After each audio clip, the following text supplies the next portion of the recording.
کہ ہر صاحب ایمان، ہر امتی رسول صلی اللہ علیہ وآلہ وسلم، ہر عاشق مصطفیٰ صلی اللہ علیہ وآلہ وسلم مدینہ طیبہ کی فضاؤں سے پیار کرتا ہے، اس کی زمین سے پیار کرتا ہے، اس کے ذرے ذرے سے پیار کرتا ہے اور حد درجہ کرتا ہے.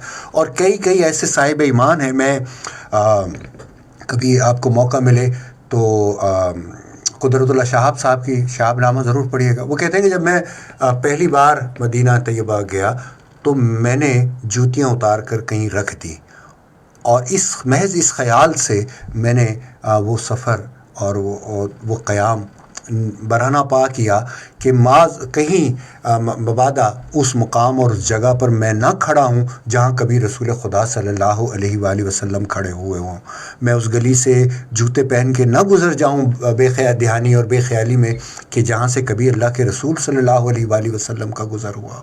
اور ایک تو لوگ ایسے تھے کہ جو ساری زندگی مدینہ طیبہ کی کسی دیوار کے سائے سے ٹیک نہیں لگاتے تھے، اس خیال سے کہ کہیں رسول خدا صلی اللہ علیہ وآلہ وسلم نے ان گلیوں میں چلتے پھرتے اس سائے میں پناہ لی ہو، اس دیوار سے پشت لگائی ہو. تو یہ بڑا، اور اس کی وجہ صرف یہ ہے کہ یہ شہر اللہ کے رسول صلی اللہ علیہ وآلہ وسلم کو سب سے زیادہ پسند ہے. اور آپ کا ارشاد مبارکہ بھی ہے کہ رسول وہی وفات پانا پسند کرتا ہے کہ جو شہر اس کا سب سے زیادہ محبوب ہو. تو قبر انور رسول خدا صلی اللہ علیہ وآلہ وسلم کا اور مدینہ طیبہ میں رسول خدا کے دائمی قیام کا مطلب بھی یہی ہے کہ اللہ کے رسول کو اس مدینہ پاک سے بے انتہا محبت اور عقیدت تھی. تو آپ کا فرمان بھی ہے، بخاری شریف کی روایت اور حدیث ہے کہ جو شخص بھی اہل مدینہ پر داؤ چلائے گا وہ اس طرح گھل جائے گا جس طرح کے نمک پانی میں گھل جاتا ہے. اور صحیح و مسلم میں بروایت ہے حضرت سعید بن ابی وقاص ابو ہریرہ رضی اللہ تعالیٰ عنہ کے یہ الفاظ آتے ہیں کہ جو شخص اہل مدینہ کے ساتھ برائی کا ارادہ کرے، حق تعالیٰ اس کو اسی طرح پگھلا دے گا کہ جس طرح نمک کو پانی میں پگھلا دیا جاتا ہے. قاضی ایاس حدیث کی تشریح میں یہ تحریر فرماتے ہیں کہ جس طرح کے ان لوگوں کی شان و شوکت ختم ہو کے رہ گئی جنہوں نے بنی امیہ کے عہد حکومت میں اہل مدینہ سے جنگ کی تھی، جیسے کہ مسلم بن عقبہ، تو وہ اس جنگ سے پلٹتے ہی ہلاک ہو گیا. اور پھر اسی طرح اس مہم پر بھیجنے والا یزید بن معاویہ بھی اس کے پیچھے پیچھے موت کے منہ میں چلا گیا. شرح مسلم از نوی. اور امام نسائی نے حضرت سعید بن خلاد رضی اللہ تعالیٰ عنہ سے مفروعاً روایت کیا ہے کہ جو ظالم اہل مدینہ کو خوف میں مبتلا کرے گا اللہ تعالیٰ اس پر خوف مسلط کر دیں گے اور اس پر اللہ تعالیٰ کی لعنت ہوگی. یہ نسائی کی روایت ہے. صحیح ابن حبان میں بھی بروایت ہے حضرت جابر بن عبداللہ رضی اللہ تعالیٰ عنہ اسی مضمون کی روایت ملتی ہے. فتح الباری شرح بخاری جلد نمبر 8 صفحہ نمبر 810.